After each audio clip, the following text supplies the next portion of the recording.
Hi my dear bubbly cuties, welcome to Stereo. பாட்டிமா கதையில இந்த வாரத்துக்கான கதை முட்டாள்களின் பட்டியல். கதை சொல்றதுக்கு உங்க சுகிடோலி ரெடியா வந்தாச்சு. நம்ம ராஜா கிருஷ்ணதேவராயருக்கு குதிரைனா ரொம்ப பிடிக்குமா. எல்லாருக்குமே குதிரை ரொம்ப பிடிக்கும் தானே. உங்க எல்லாருக்கும் குதிரை சவாரி செய்ய பிடிக்குமா? அதே மாதிரி தான் ராஜாவுக்கு இன்னும் ரொம்ப பிடிக்குமா. அப்படின்னு வேகமாக போகும்ல, அதனாலையும் பிடிக்கும். அந்த குதிரை மேலே ஏறி உட்காந்து சண்டை போடுறதுக்கும் ரொம்ப பிடிக்குமா. அதுக்காக ராஜா ரொம்ப நல்ல குதிரையை தேடி பார்த்துட்டு இருந்திருக்காரு. அப்படி தேடி பார்த்துட்டு இருக்கும்போது ஒரு அரபு நாட்டுக்காரரு ஒரு நல்ல அழகான அரபு நாட்டு குதிரையோட ராஜாவை சந்திக்க வந்திருக்காரு.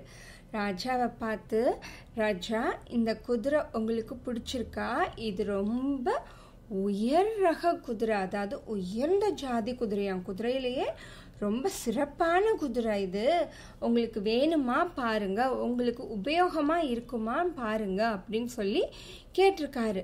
ராஜாவும் அந்த குதிரையை பார்த்தோன்னே ராஜாக்கு தெரிஞ்சிருச்சு, இது ரொம்ப புத்திசாலியான குதிரை அப்படின்னு தெரிஞ்சுட்டு அந்த அரபு நாட்டுக்காரர்கிட்டக்க எனக்கு இந்த குதிரை ரொம்ப பிடிச்சிருக்கு, நான் இந்த குதிரையை வாங்கிக்கிறேன் அப்படின்னு சொல்லிட்டு அவர்கிட்டக்க பைசாவை கொடுத்துட்டு அந்த குதிரையை ராஜாவும் வாங்கிட்டாரு. அந்த குதிரையில ஒரு சவாரி, ஒரு ரவுண்டு போயிட்டு வந்த உடனே ராஜாக்கு ரொம்ப சந்தோஷமா இருந்திருக்கு. அந்த சந்தோஷ நேரத்துல ராஜாக்கு வித்தியாசமா ஒன்று தோணிருக்கு. என்ன தோணுச்சு தெரியுமா? நம்ம நாட்டில் எவ்வளவு முட்டாள்கள் இருப்பாங்க, எவ்வளவு அறிவாளி பேர் இருப்பாங்க அப்படின்னு அவருக்கு தோணிருக்கு. அது தோணுனது மட்டும் இல்லாமல் என்ன தெரியுமா பண்ணியிருக்காரு? தன்னோட ஃப்ரெண்டும், அதாவது தன்னோட நண்பரும் அமைச்சருமான விகட கவியான தென்னாலிராமனை கூப்பிட்டு, தென்னாலிராமா, நம்ம நாட்டில் எவ்வளவு முட்டாள்கள் இருப்பாங்க, எவ்வளவு அறிவாளி இருப்பாங்க, நீ ஒரு பட்டியல் ரெடி பண்ண, எவ்வளோ முட்டாள் இருக்காங்கன்னு நீ கொஞ்சம் கணக்கெடுத்து சொல்ல அப்படின்னு சொல்லியிருக்காரு. தென்னாலிராமருக்கு என்னடா இது, ராஜா ஏன் இருக்கிற வேலையெல்லாம் விட்டுட்டு நாட்டில் எத்தனை முட்டாள் இருக்காங்க, எத்தனை அறிவாளி இருக்காங்கன்னு போய் கணக்கெடுக்க சொல்லியிருக்காரு, இது எதுக்கு இப்போ போய் தேவையில்லாமல் அப்படின்னு நினச்சிட்டு இருக்காரு. நினச்சாரு, ஆனால் ராஜா கிட்ட கேட்குறதுக்கு தயக்கமாக இருந்தது. ஏன் ராஜா, எதுக்காக நீங்கள் போய் இப்போ போய் இதை எடுக்க சொல்கிறீங்க அப்படின்னு அவருக்கு கேட்கணும்னு தோணுச்சு. ஆனால் அவர் கேட்கவே இல்லை. சரி அரசே அப்படின்னு சொல்லிட்டு நான் பட்டியலோட வரேன் அப்படின்னு சொல்லிட்டு அவர் கிளம்பி போயிட்டாரு. ராஜாவும் சரி, நம்ம நாட்டில் எவ்வளவு முட்டாள் இருக்காங்கன்னு சொல்லி நம்ம பார்ப்போம், அவங்க எல்லாரையும் எப்படி அறிவாளி ஆக்குறதுன்னு பார்ப்போன்னு யோசிச்சுட்டு அவர் தன்னோட அரண்மனைக்கு போயிட்டாரு. ஒரு வாரம் ஆச்சு, 2 வாரம் ஆச்சு, தென்னாலிராமர் அந்த பட்டியல் எடுத்துட்டு வரவே இல்லை. சரி, நம்மளே போய் தென்னாலிராமரை பார்ப்போம், என்ன பண்ணுறாருன்னு பார்ப்போம் அப்படின்னு சொல்லிட்டு தென்னாலிராமர் எப்போதும் இருக்கிற தோட்டத்துக்கு போயிருக்காரு. அங்கே பார்த்தா தென்னாலிராமர் என்ன பண்ணிட்டு இருந்தாரு? ஒரு பேப்பரில் நிறைய ஏதோ எழுதிட்டே இருந்திருக்காரு. ராஜாவும், ஓ, தென்னாலிராமர் பட்டியல் கணக்கு எடுத்துட்டாரு போல அப்படின்னு சொல்லிட்டு தென்னாலிராமன் கிட்டக்க போய், என்ன தென்னாலிராமா, லிஸ்ட் எடுத்துட்டியா, பட்டியலை தயார் செஞ்சிட்டியா அப்படின்னு கேட்டிருக்காங்க. தயார் செஞ்சிட்டேன் ராஜா அப்படின்னு சொல்லி இழுத்துருக்காரு.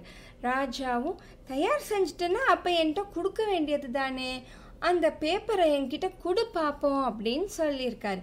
இல்லை ராஜா, நான் இதை தரலை, நான் இதை உங்ககிட்ட கொடுத்தா உங்களுக்கு கோபம் வரும் அப்படின்னு சொல்லியிருக்காரு.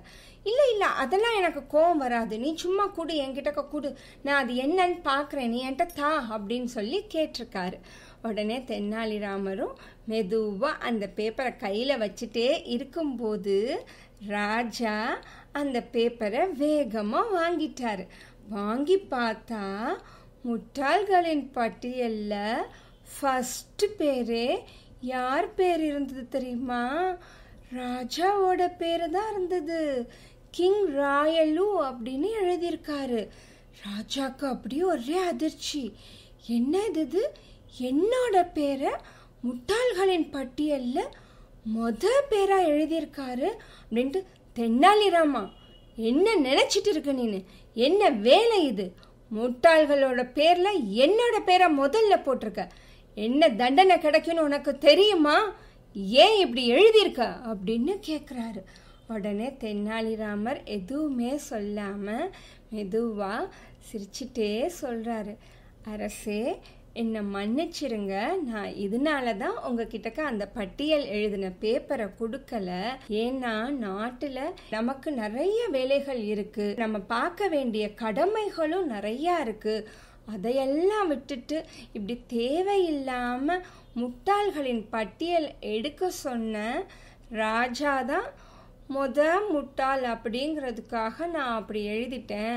அந்த பட்டியலில் எழுத சொன்னாலும் நீங்க சொன்னதை நானும் முட்டாள்கள் பேரை தேடி எழுதுறேன் பாருங்க.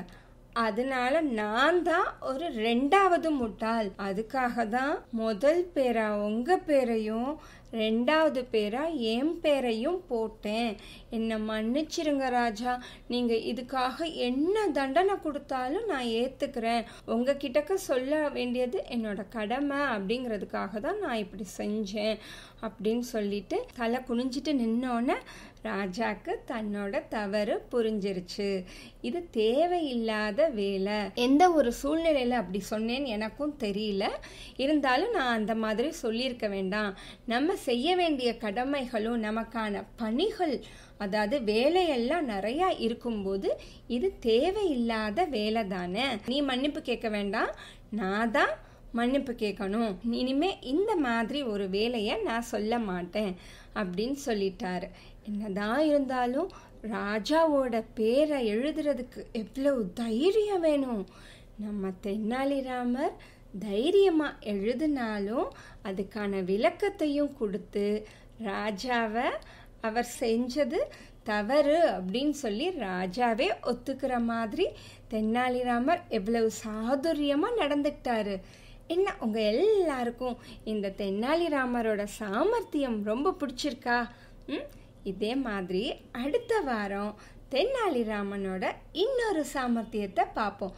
அதாவது சொர்க்கத்தின் சாவி அப்படிங்கிற ஒரு கதையை நான் உங்களுக்கு சொல்றேன். எல்லாரும் வெயில் அதிகமா இருக்கிறதுனால நிறைய தண்ணி குடிங்க, நிறைய பழங்கள் சாப்பிடுங்க. தர்பூசணி எல்லா இடத்துலயும் கிடைக்குது.